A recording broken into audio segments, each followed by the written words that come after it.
Hi అండి, welcome back to our channel నాను creations. I మమత. ఈరోజు అయితే మంచి స్పైసీ కుకింగ్ వీడియో మీతో షేర్ చేయబోతున్నాను. ఈ వీడియో వచ్చేసి నేను ఈరోజు నైట్ టైంలో షూట్ చేశానండి. ఆల్మోస్ట్ 8 అవుతుండే నేను ఈ వీడియో షూట్ చేసినప్పుడు. ఇంకా మీకు ఆల్రెడీ అర్థమయ్యే ఉంటుంది ఇక్కడ నేను ఏం చేస్తున్నాను, ఏం వంట అనేది. చూడండి, ఇక్కడైతే హాఫ్ కేజీ చికెన్ తెప్పించి శుభ్రంగా క్లీన్ చేశాను. తర్వాత ఇందులో వేయాల్సిన ఇంగ్రీడియంట్స్ అన్నీ వేసేసుకున్నాను. మసాలాలు, ఉప్పు, కారం అన్నీ వేసేసుకున్నాను. తర్వాత అందులో నేను చిక్కటి మజ్జిగ వేసానండి. పెరుగును చిలిగి మంచిగా మజ్జిగలా చేసుకొని చిక్కగా ఉండేలాగా చూసుకొని అందులో వేసుకున్నాను. కొంచెం పుల్లగా ఉంటుందండి, అలాంటి పెరుగు వేసుకుంటే భలే టేస్ట్ ఉంటుందండి. చికెన్ చాలా బాగుంటుంది. ఇంకొకటి ఏంటంటే నేను చాలాసేపు మ్యారినేషన్ చేశాను. అంటే మ్యారినేషన్ చేసిన చికెన్ని చాలాసేపు ఉంచాను అనమాట. చాలా బాగుంటుంది ఆ మజ్జిగలో మంచిగా నాని ఉప్పు, కారం, మసాలా పట్టుకొని పీసెస్ అయితే చాలా బాగుంటాయి. పుల్ల పుల్లగా చాలా బాగుంది. ఇక్కడ వచ్చేసి నేను కావాల్సినంత ఆయిల్ తీసుకున్నాను. చూడండి, ఇందులో నేను వేసిన పేస్ట్ ఏంటంటే ఆనియన్, పచ్చిమిర్చి, అల్లం అండి.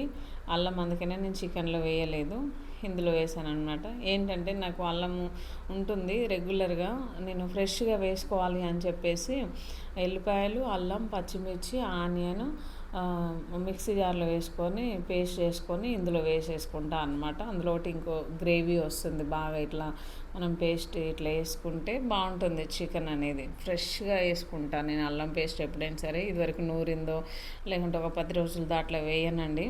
ఓకే ఫ్రెండ్స్, చూసారు కదా, మ్యారినేషన్ చేసుకున్న చికెన్ అయితే ఇందులోకి వేసేద్దాము. ఒక 1 అవర్ అయితే పక్కన పెట్టేశానండి. మంచిగా నానిపోయింది అప్పటికే పర్ఫెక్ట్గా. చికెన్ కూడా చాలా ఫ్రెష్గా అనిపించింది నాకు, మంచిగా ఉందండి.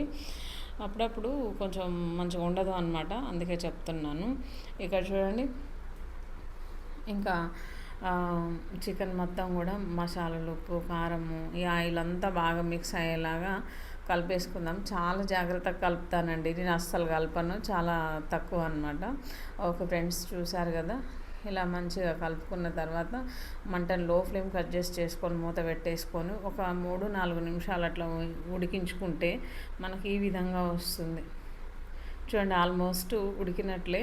ఒక 2 మినిట్స్ అట్లా ఉంచేసి స్టవ్ అయితే ఆఫ్ చేసేద్దామన్నమాట. చూడండి ఎంత బాగా ఉడికిందో చికెన్ అయితే. ఇందులో వాటర్ అయితే వేయలేదన్నమాట, మంచిగా గ్రేవీ లాగా వచ్చింది. సూపర్ బాగుంటుందండి ఇది, చాలా టేస్టీగా ఉంటుంది. పెరుగు వేసుకొని వండుకున్న చికెన్ అయితే చాలా టేస్టీగా ఉంటుంది, అందుకని చెప్తున్నాను. ఫైనల్గా అయితే ఇక్కడ నేను గోంగూర వేస్తున్నానండి. నేను లాస్ట్ మండే తీసుకొచ్చాను మార్కెట్లో. ఈరోజు వేయాలి అని చెప్పేసి మార్నింగ్ పచ్చడి చేశాను. కొంచెం ఏమో తీసి పక్కన పెట్టేశాను. నాకు తెలుసు బేస్తవారం అయినా శుక్రవారం అయినా ఖచ్చితంగా ఇంట్లో చికెన్ ఉంటుందని చెప్పేసి, అందుకని నేను గోంగూర అయితే కొంచెం తీసి పక్కన పెట్టాను. చికెన్లో ఎంత అయితే కావాలి అనేది ఒక క్వాంటిటీ ప్రకారం నేను పక్కన పెట్టేసుకున్నాను. తర్వాత రిమైనింగ్ పచ్చడి చేశాను. చూడండి, ఈ గోంగూర నేను కట్ చేయలేదు, కట్ చేయకుండా అవసరం లేదండి. వాటి కాడలు ఉన్నాయి కదా, ఎర్రటి కాడలు కనిపిస్తున్నాయి కదా అండి, అట్లా ఉంచుకొనే వేసుకోవాలి. పుల్ల పుల్లగా బాగుంటుంది. ఆ కాడలతో వేసుకుంటేనే బాగుంటుంది. పచ్చడి కూడా అట్లనే నూరుకోవాలండి, పుల్ల పుల్లగా బాగుంటుంది. గోంగూర పచ్చడి అన్నీ పుల్లగా ఉంటుంది కదా, మరి పుల్లగా కాదులేండి. మనకు గోంగూర పచ్చడి అంటే ఎలా ఉండాలో అలానే ఉంటుందన్నమాట. సరే, నేనైతే ఆ కాడలతో పాటే వేసాను, మంచిగా కలిపేసుకున్నాను. చూడండి, ఒక్క నిమిషంలో మంచిగా ఉడికిపోయింది. మూత పెట్టేసుకొని ఒక్క నిమిషం అట్లా ఉంచేసి తీసేసాను. పర్ఫెక్ట్గా ఉడికిపోయిందండి. ఆయిల్ పైకి వచ్చేసింది. గోంగూర కూడా మంచిగా ఉడికింది. లో ఫ్లేమ్లో పెట్టుకొని ఉడికించుకుంటే ఆ గోంగూర పసరు వాసన పోయేంతవరకు మంచిగా ఉడుకుతుంది. ఆకులు ఎట్లా అంటే మనకు పసరు వాసన వస్తాయి కదా అండి, పచ్చివాసన, అది పోయేంత వరకు ఆ నూనెలో మంచిగా మసాలాలు, ఉప్పు, కారం పట్టేలాగా ఒక 2-3 మినిట్స్ అట్లా ఉడికించాను లో ఫ్లేమ్లో. ఉడికించుకుంటే మనకైతే ఇలా వచ్చింది అనమాట. చూడండి ఎంత పర్ఫెక్ట్గా ఉందో, చాలా మంచి స్మెల్ వస్తుంది కూర చేస్తుంటేను. ఓకే ఫ్రెండ్స్, నా చికెన్ కర్రీ అయితే అయిపోయింది అనమాట. చూడండి, ఇలాంటి బోన్స్ చాలా బాగుంటాయి, కానీ నేను ఎక్కువ బోన్స్ తినానండి, లివర్ అంతే 2 పీసెస్. ఓకే ఫ్రెండ్స్, చూసారు కదా, ఇంకా నా గోంగూర చికెన్ కర్రీ అయితే పర్ఫెక్ట్గా కుక్ అయింది. ఇక 100% కుక్ అయింది. స్టవ్ అయితే ఆఫ్ చేసేస్తాను అనమాట. మూత పెట్టేసుకుందాము. చాలా చాలా టేస్టీగా ఉంటుందండి. చూడండి ఎంత యమ్మీగా కలర్ఫుల్గా ఉందో. ఇది చపాతీలోకి, వేడి వేడి అన్నంలోకి, ఇంకా బగార్ రైస్లోకి సూపర్ అంటే సూపర్ టేస్ట్ ఉంటుంది. చికెన్ బగార్ రైస్, నెక్స్ట్ అందులో గోంగూర వేసుకుంటే ఇంకా మాటలు ఉండవండి, చాలా బాగుంటుంది. ఓకే, ఇక్కడైతే నేను బగార్ రైస్ చేస్తున్నాను. కావాల్సినంత ఆయిల్ తీసుకున్నాను, అందులో వేయాల్సిన ఇంగ్రీడియంట్స్ అన్నీ వేసేసాను.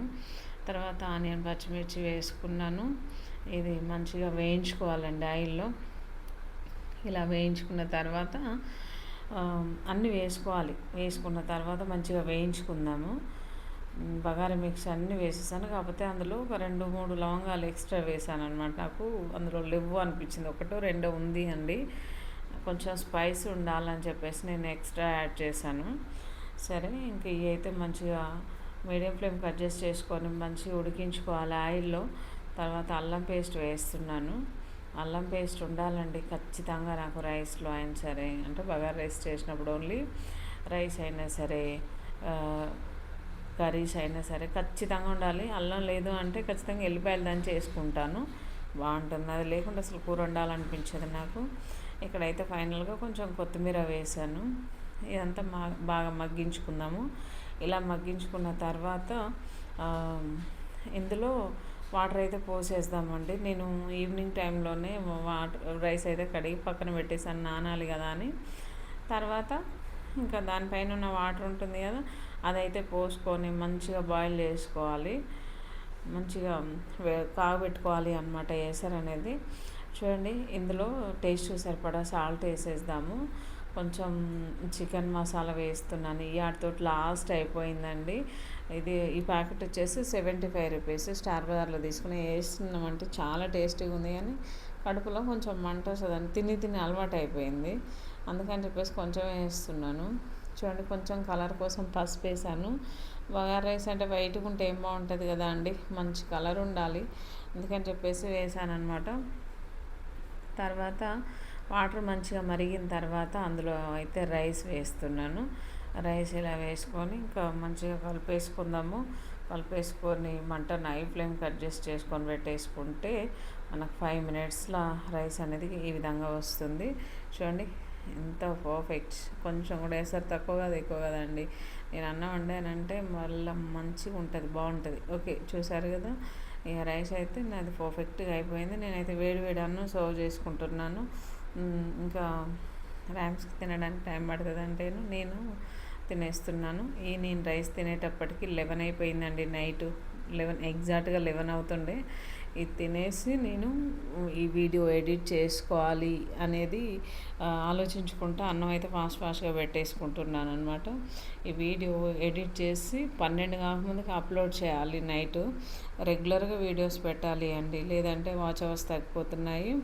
ఓకే ఫ్రెండ్స్, చూసారు కదా అండి నా spicy chicken curry, bagara rice ఎంత బాగుంది అంటే చాలా బాగుందండి. చాలా బాగా చేస్తాను, చాలా బాగుంటుంది. ఓకే ఫ్రెండ్స్, ఈ వీడియో మీకు నచ్చింది అనుకుంటున్నాను. నచ్చితే లైక్ చేయండి, షేర్ చేయండి, సబ్స్క్రైబ్ చేసుకోండి. బాయ్.